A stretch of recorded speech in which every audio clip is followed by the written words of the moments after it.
as far as what we take from his Super Bowl and his playoff run in projecting him forward, I think it would be a massive mistake for Pats fans and for the Patriots organization to simply be like, yeah, not quite as bad, but similar to what happened to the Broncos. Our quarterback got hurt. Like, what do you want from us? As opposed to acknowledging that the struggles were coming pre-Super Bowl. And Dust, if we show my second graphic, he actually, from a passing perspective, played better in the Super Bowl than in the 3 playoff games leading up to the. Yeah, that's why you can't just look at the stats. Now, this is like the best of. Well, first things first, I guess they're on vacation for this week or something.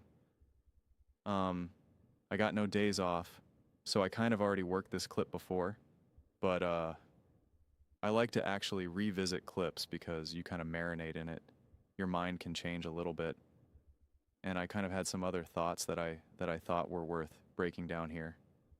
One, I'm pretty sure the rest of the clip, they even mentioned that a bunch of the Super Bowl stats are booked or cooked. But like, I don't even get the point of bringing up this stat right now because he did not have a great Super Bowl and he was not accurate and he was missing throws. Whereas in the first 3 playoff games, he was not inaccurate. He was accurate. Like, he wasn't the problem. It was just the defense was really good. The weather was bad. There was many other factors. So even if you add context, well, a bunch of those yards came in the 4th quarter when they were already down. Like, there's no point of even doing the graphic, honestly. I don't see it. I don't see the purpose. But we know it was a snowstorm. I don't know what we witnessed in Denver. I still don't even know what that was. Watching guys like Colin Cowherd and company break it down and give their experience when they've watched they've been around a lot. They're double my age, double, triple a lot of our ages, honestly. And hearing like them be like, that was one of the most bizarre things I've ever seen. Like I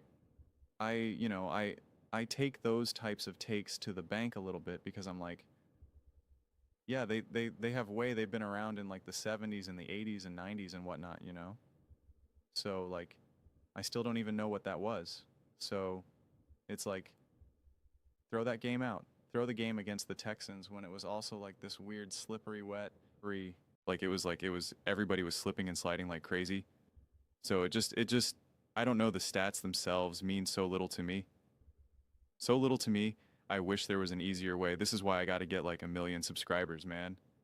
Because I'd love to be able to get to a point where I could be like, NFL, let me just watch these games like live or go through the entire game and just like let it play and then like we can talk about it in real time. Like, I'd love to be able to do that.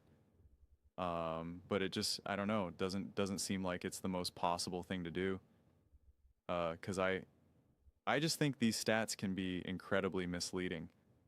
Like, my takeaway when Drake Maye was playing throughout the postseason outside of the Super Bowl, honestly, my takeaway wasn't, Drake Maye just doesn't look good. He's just not comfortable. He's not playing like what I'm used to seeing out of him. That's not the case.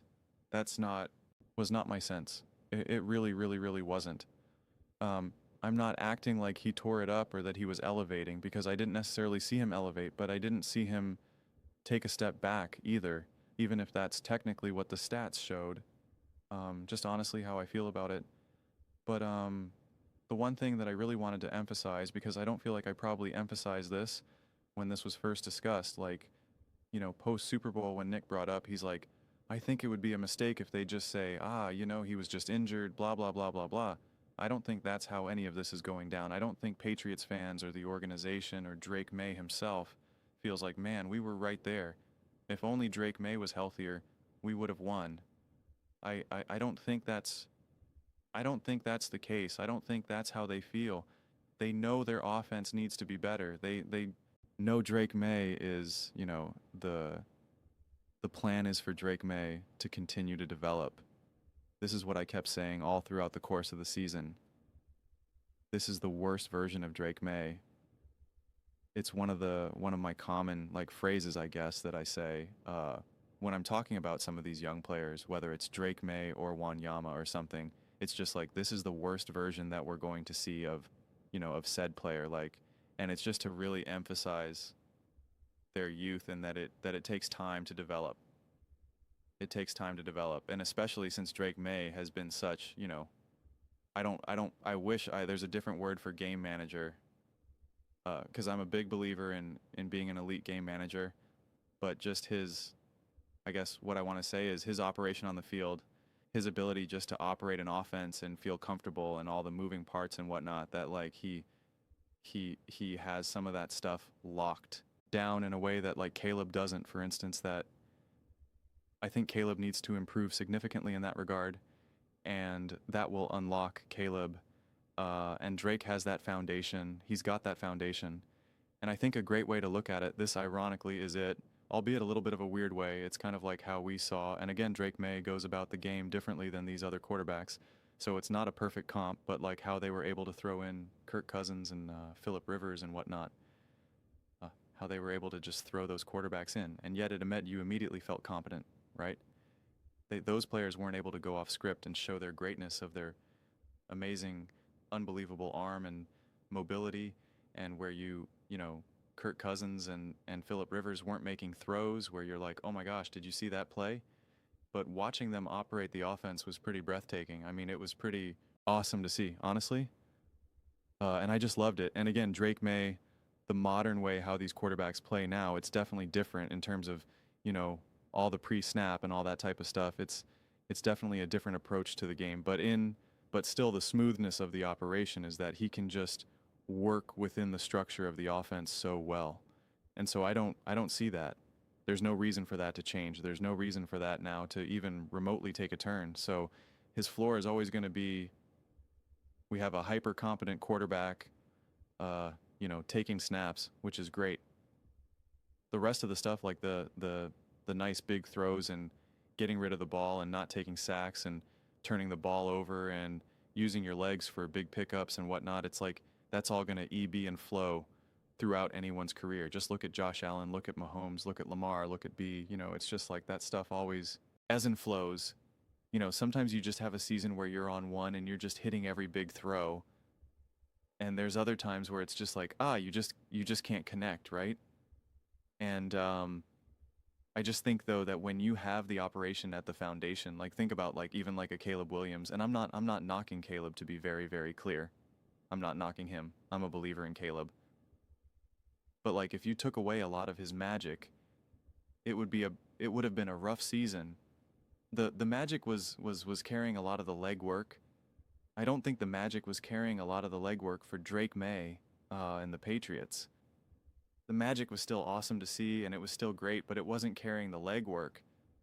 And so I just think that when you're looking at it through that lens as well, I don't think you're like, if you're the Patriots, you're not like Drake Maye just needs to be better, and then therefore we win. You want him to be better, and he's going to be better. He's going to improve. But then it also is like, well, we also need to build a better of an offense. We need to build a smoother, a smoother operation for everyone else involved. And so like at this point, it's like I don't look at this off season of Sun where I'm like, oh, Drake Maye just needs to be better. It's like, no, what do the Patriots need to do to be a better offense? What are some of the things that Josh McDaniels needs to look to do? What do they need to do in free agency, the draft, et cetera, needs to take a step forward? Then this team can be unlocked. Whereas, like, for instance, like Caleb Williams, I'm kind of harping on his operation, his accuracy, and his ability to hit the layups. I'm like, that's what needs to be unlocked. If they do that, then that team can be through the roof. So it's just a different path. So and for both teams, ideally, hopefully they're shooting for the same outcome, right? To be great and to win it all. But I think if you're a Patriots fan and you're the Patriots organization, your focus is not just on Drake Maye, and you're not just like, you know what Nick just kind of painted out, set out there to be like, it would be a mistake just to be like, man, we were right there, but Drake Maye was injured. I don't think that's any of the conversations being had whatsoever. But those are just my thoughts. I'd absolutely love to hear yours. What do you guys all think about Drake Maye and the New England Patriots? And kind of, I guess the continued conversations now that we've gotten what I guess has it been a full week, a couple weeks. I already, it was not this past week, but I guess a week before. So I guess it's only been a little over a week still of the Super Bowl. I guess how's some of this landing for you now at this point, now that there's been a little bit more time, a little bit more space that we can hold space? But let me know your thoughts. I read every single comment. So whether you agree with me or disagree with me, either way, let's get to some discussions, get into some fights, but ultimately, let's just have some fun. And please do consider subscribing.